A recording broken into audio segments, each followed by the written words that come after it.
Amis colombophiles, c'est jeu, j'espère que vous allez bien comme d'habitude et que vous pétez la forme depuis hier. Voilà, on va plutôt la faire comme ça. Hier, j'étais connecté avec certains en direct sur Facebook et aujourd'hui, c'est une nouvelle vidéo sur une nouvelle thématique qui m'a été proposée par un amateur. Donc, comme lui souhaite en savoir plus, comme je vous ai dit, je réponds comme ça à cet amateur et comme ça tout le monde profite et ça permet de partager, comment dire, mon expérience avec la vôtre. Vous pouvez comparer la vôtre avec la mienne, vous pouvez améliorer la vôtre, vous pouvez ne pas l'améliorer, vous pouvez tout simplement la mettre en pratique. Donc c'est le but en tout cas de cette vidéo et des vidéos de façon générale. Alors amis colombophiles, la thématique d'aujourd'hui, c'est comment jouer au veuvage. Comment jouer au veuvage avec des femelles. Mais on va quand même aussi aborder le veuvage aussi avec les mâles. Et je vais vous en dire un peu plus sur moi, ma façon de faire. D'accord? Bien évidemment, encore une fois, je vous parle jamais de ce qui se passe ailleurs. Je vous parle uniquement de ce qui se fait chez moi. J'ouvre quand même une parenthèse parce que je pense que c'est important de l'ouvrir sur cette thématique-là. Le veuvage, c'est une thématique qui est assez large quand même. Il y a certaines personnes qui ne maîtrisent pas ou qui ne connaissent pas qu'est-ce que le veuvage et comment on joue au veuvage. La plupart des amateurs colombophiles mettent comment dire leurs pigeons.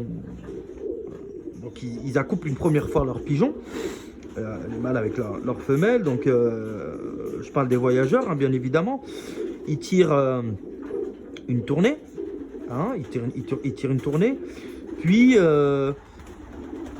quand approche par exemple le premier concours, ils font en sorte de réaccoupler une deuxième fois leurs pigeons. Je dis bien la plupart, certains ne font pas ça, mais il y en a certains qui le font, d'accord. Ils réaccouplent donc une seconde fois leurs pigeons et ils laissent, comment dire, les mâles couver 5 jours à peu près. En général, ouais, 5 jours. Ils les laissent couver 5 jours et ils reséparent donc les femelles de leurs mâles. Ils laissent les mâles, comment dire, couver un bon laps de temps les œufs jusqu'à temps que les mâles se lassent des œufs. Jusqu'à temps que les mâles abandonnent en fait les œufs. Donc les mâles vont rester sur le couvage et à un moment donné ils vont se rendre compte que leur femelle ne revient pas. Et c'est là que l'amateur en fait, quand il voit que les mâles sont plus sur les œufs et qu'ils couvrent plus, l'amateur enlève, comment dire, le plateau, il jette les œufs et le veuvage commence. Il y a beaucoup de colombophiles qui procèdent de cette façon là. J'ai remarqué aussi une chose, c'est que la plupart des colombophiles qui procèdent de cette façon-là ne jouent pas leurs femelles. Je dis bien la plupart, pas tous. Ils jouent pas leurs femelles. Donc ils jouent à ce que j'appellerais, on appelle ça le veuvage classique en fait, où il y a un seul sexe en fait qui va au concours. D'accord? Ça c'est le veuvage classique. Quand un seul sexe va au concours, on est sur du veuvage classique. Quand les deux sexes vont au concours, c'est le veuvage total. D'accord? Donc c'est la différence. Le veuvage classique, c'est un des deux sexes. Et le veuvage total, c'est les mâles et les femelles. Alors effectivement, quand on n'a pas le temps, il est préférable, comment dire, de jouer avec un seul sexe. Soit les mâles, soit les femelles. La plupart des gens jouent avec les mâles. Alors que moi, je serais plutôt pour jouer les femelles. Pourquoi? Parce que pour ma part, je trouve que les femelles récupèrent beaucoup plus rapidement que les mâles. Et personnellement, j'ai de meilleurs résultats avec les femelles que les mâles. Même si, en termes de victoire, je suis à peu près à 50-50. Mais la plupart du temps, les femelles, je trouve qu'elles volent mieux que les mâles. Et puis, c'est complètement différent. C'est complètement différent. Il y a la récupération, il y a...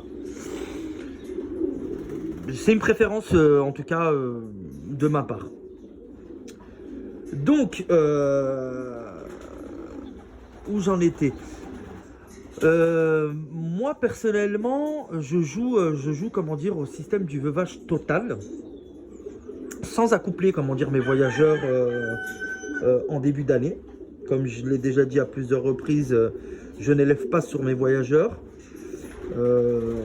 à part quand ils ont comment dire une bonne expérience dans les concours, c'est-à-dire à peu près 5, 6 voire 7 ans, qui m'ont vraiment montré qui méritait vraiment d'aller à la reproduction. Pour moi, un pigeon qui fait un premier prix ou même 2 premiers prix dans sa carrière,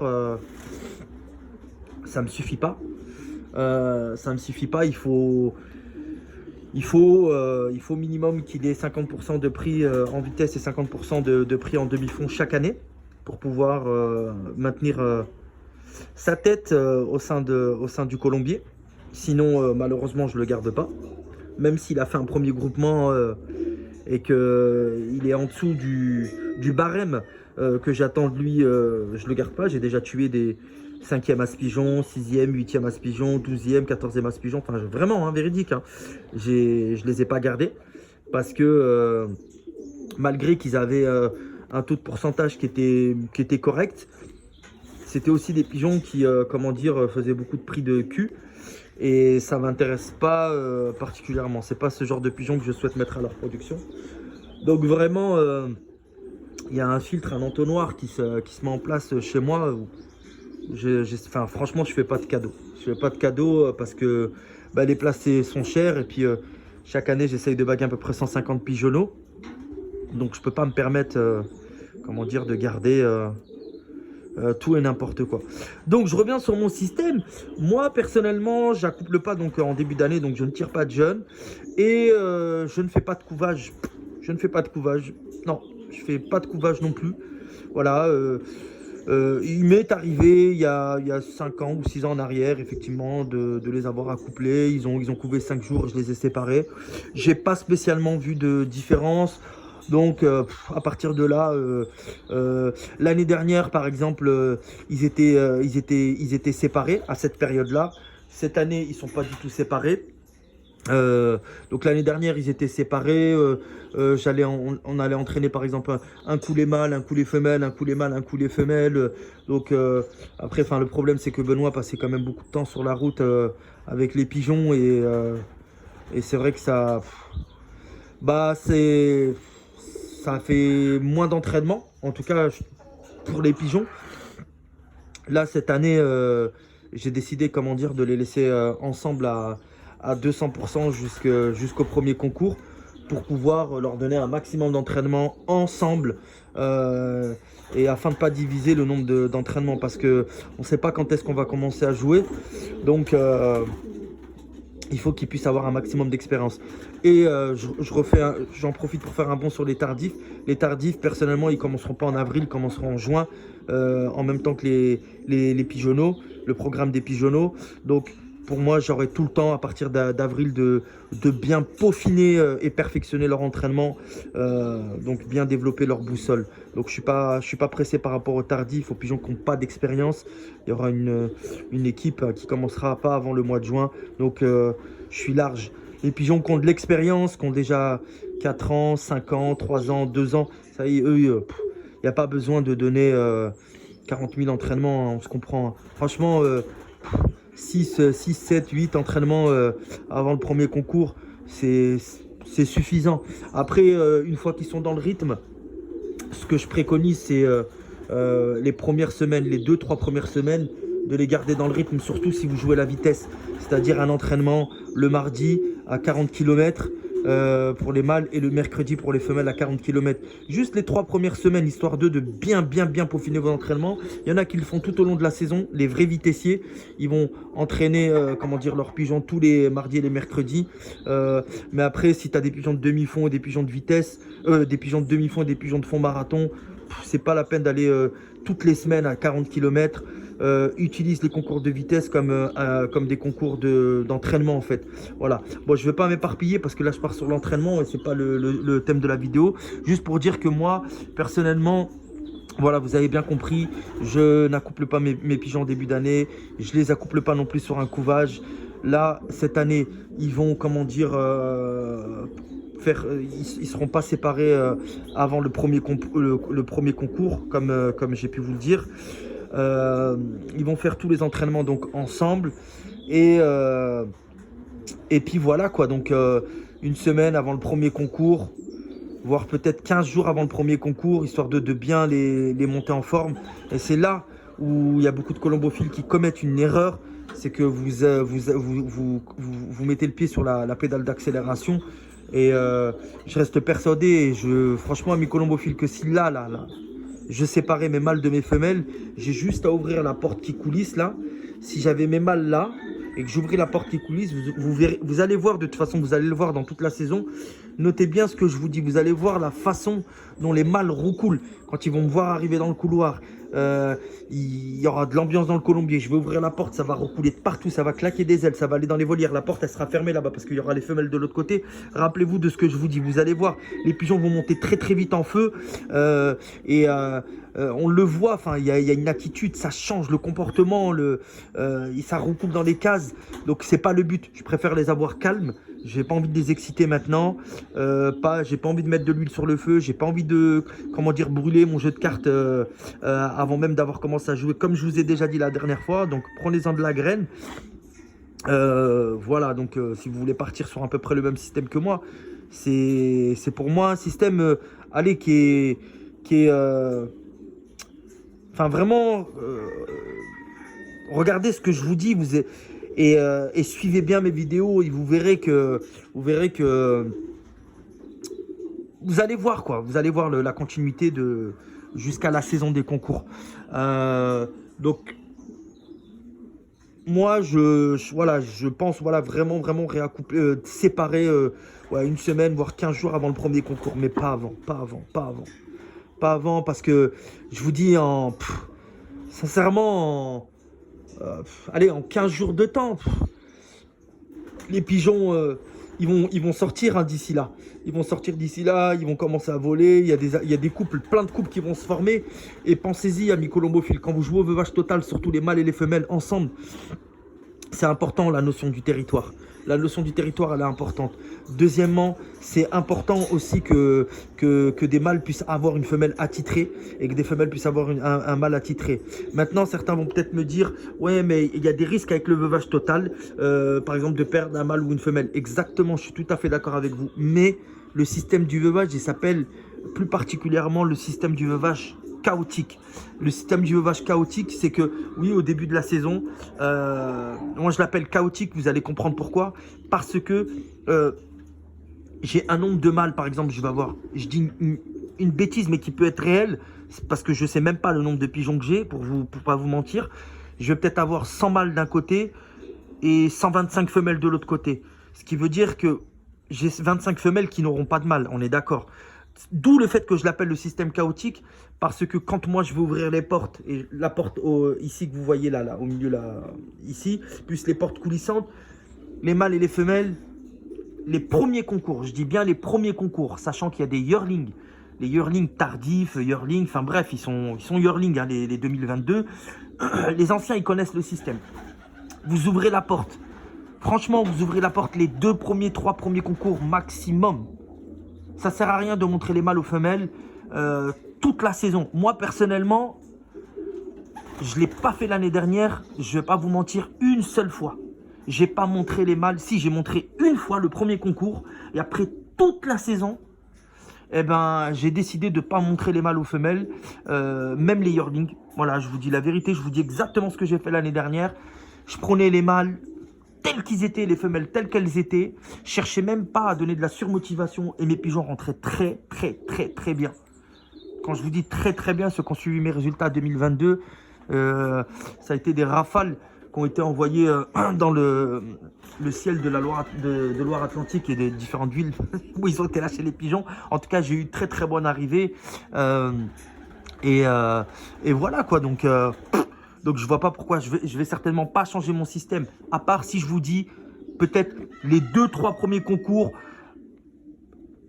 Je l'ai pas fait l'année dernière, je l'ai fait qu'une fois, mais cette année peut-être que je vais le faire 2 fois ou 3 fois, à voir en fonction de l'attitude de mes pigeons, parce que je suis vraiment beaucoup dans l'observation, en tout cas moi, et donc l'idée c'est Il n'y a pas de programme figé. Il y a un programme, oui, un cadre, mais il n'y a pas de programme figé. Il faut regarder l'attitude, il faut regarder le comportement de vos pigeons. C'est pas une obligation en soi.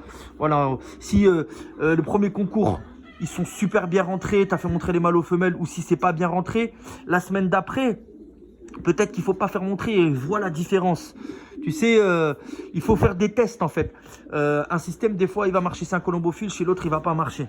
D'accord? Il y en a, ils font montrer les femelles au mâle tous les week-ends.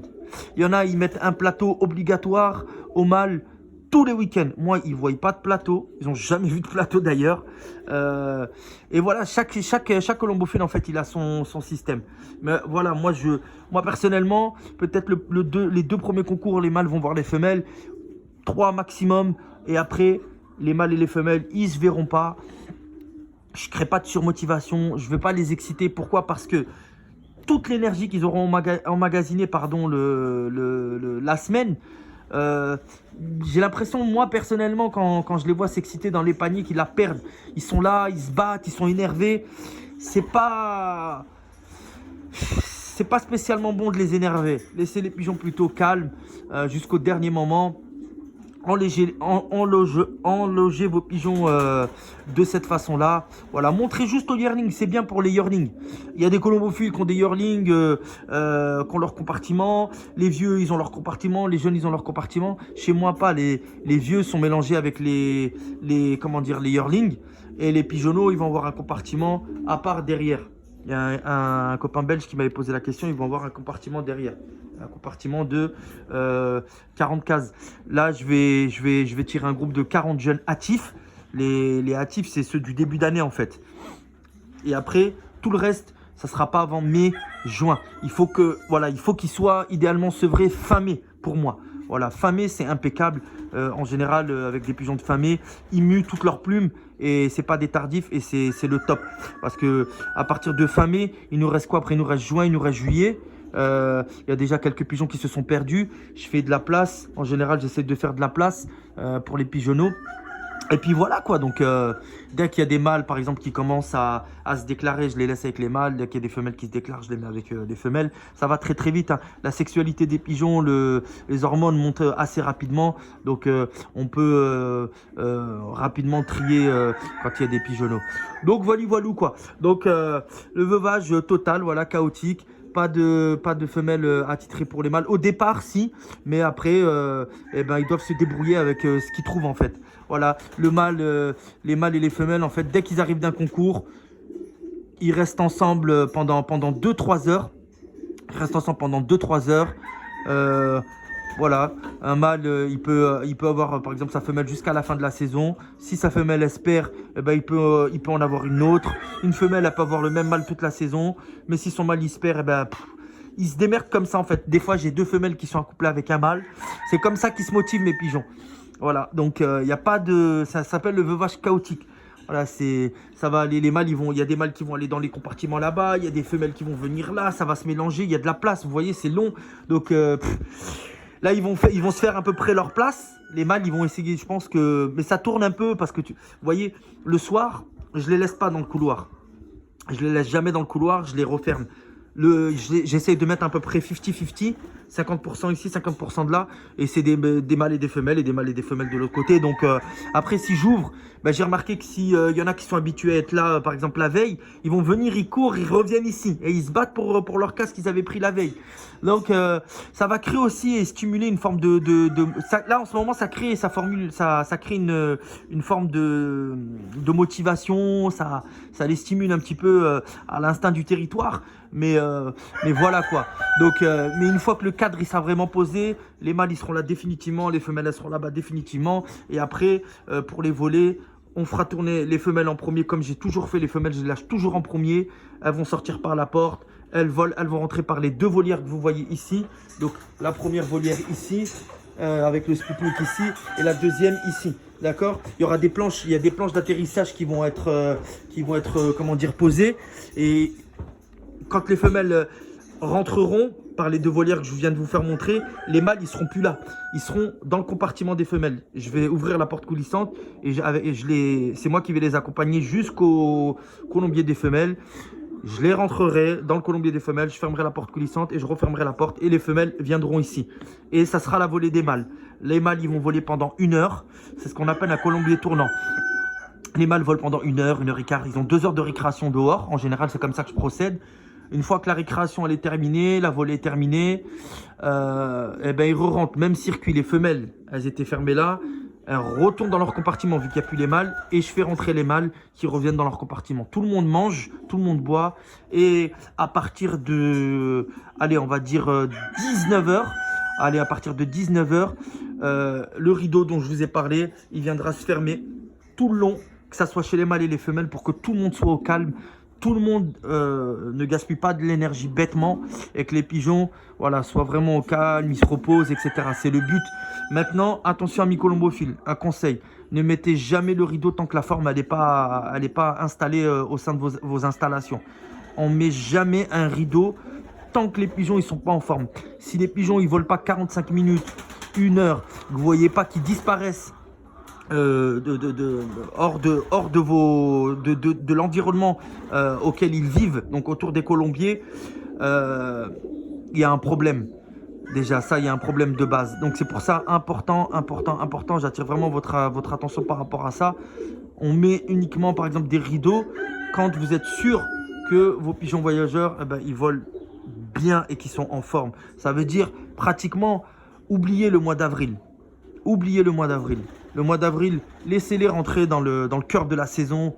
D'accord? Laissez-les bien rentrer dans le cœur de la saison. Après, au mois de mai, c'est bon. Les pigeons, ils sont lancés. Ils ont déjà eu 4 concours. 4 concours où ils ont dormi dans les paniers. Ça y est, la machine, elle est lancée en général. Et puis mai, juin, là, vous pouvez commencer. S'ils sont en super forme, boum, vous mettez à partir de 19 h, comme ça, 20 h. Et vous allez voir en fonction de la tombée de la nuit, etc. Donc, voilà, faites... on m'avait posé la question par rapport à ça. Est-ce que ça a un impact sur la mue ou pas la mue? Oui et non en fait. Mais ça, je ne veux pas l'aborder aujourd'hui. Ça sera certainement une autre thématique par rapport à comment on retarde la mue. Moi, personnellement, dans ma région, j'ai pas besoin de, comment dire, de retarder la mue. Par exemple, en mettant le rideau à 18 h et en réouvrant le rideau, en donnant de la lumière pleine à 8 h du matin. Je crois que c'est 10 h.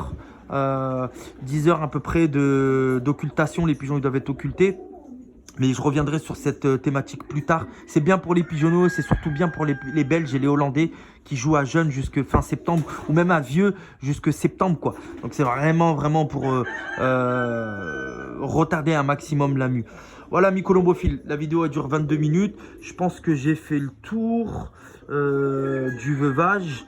Il n'y a rien vraiment de particulier. Si une fois qu'ils sont séparés, quand ils reviennent des concours, c'est quand je sépare mes pigeons que je leur donne à manger. Parce que j'ai remarqué que quand ils sont ensemble, ils mangent moins. Alors que automatiquement, dès que je les sépare et que je remplis les mangeoires, ils mangent bien. Les pigeons, amis colombophiles, ils ont 2 repas. Ils ont un premier repas digeste avec du dépuratif light, quelque chose de light pour que ça soit digeste. Pour détoxifier l'organisme, on ne donne jamais un repas lourd quand ils arrivent. Par contre, le soir, ils ont un mélange sport à volonté, amis colombophiles, à volonté. Ils mangent tout ce qu'ils veulent. Une fois que tous les femelles et les mâles repartent dans leur casque, il y a pratiquement, ça y est, il n'y a plus de pigeons vers les mangeoires. Je retire ce qui n'a pas été mangé. Voilà. Mais moi, mes pigeons, sincèrement, il faut que ça soit des balles. Il faut que ça soit des poires. Il faut que vraiment, quand j'ai un pigeon en main, on sent on a un pigeon en main, quoi. Il n'est pas maigre, il est bombé, il faut qu'il soit bombé. Et c'est toujours comme ça. Une erreur que beaucoup de colombophiles, les colombophiles, ils commettent, il y a beaucoup de colombophiles qui commettent cette erreur-là. Et je l'observe, en tout cas. Je vais faire une petite postée, excusez-moi mes colombophiles.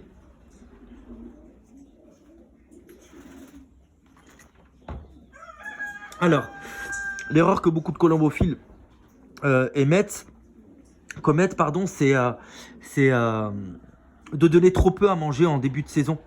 Voilà, il y en a certains qui nourrissent à la case, ils donnent 10 grammes, 15 grammes ou 20 grammes, je ne sais pas combien ils donnent.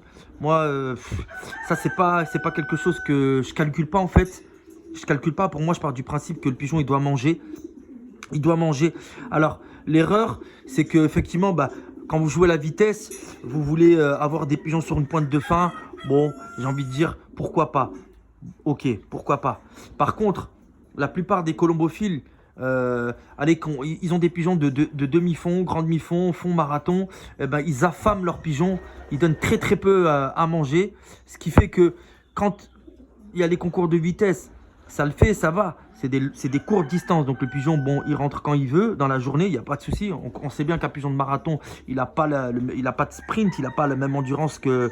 Il n'a pas la même façon de voler, pardon, qu'un sprinter. Donc il peut venir plus tard dans la journée. Mais l'erreur pour moi, c'est que vous donnez trop peu à manger dès le début de la saison. Quand vous arrivez dans les concours de demi-fond, eh ben, les pigeons, ils puisent déjà dans leur, comment dire, dans leur énergie, dans leur réserve, avant même d'avoir commencé dans la catégorie qui est en lien avec qui ils sont, les pigeons. Je ne sais pas si vous comprenez. Le pigeon, il arrive, c'est un pigeon de demi-fond. Vous avez donné trop peu à manger en début de saison. Ils sont... Dès le départ, déjà, ils ne sont pas conditionnés comme il aurait fallu. Et c'est une erreur. Et ça, c'est Bas Verkerk qui me l'a dit. Bas Verkerk, pour moi, c'est un des meilleurs colombophiles au monde. Je ne discuterai pas là-dessus. C'est... Franchement, les conseils que j'ai pris chez ce gars-là, c'est vraiment...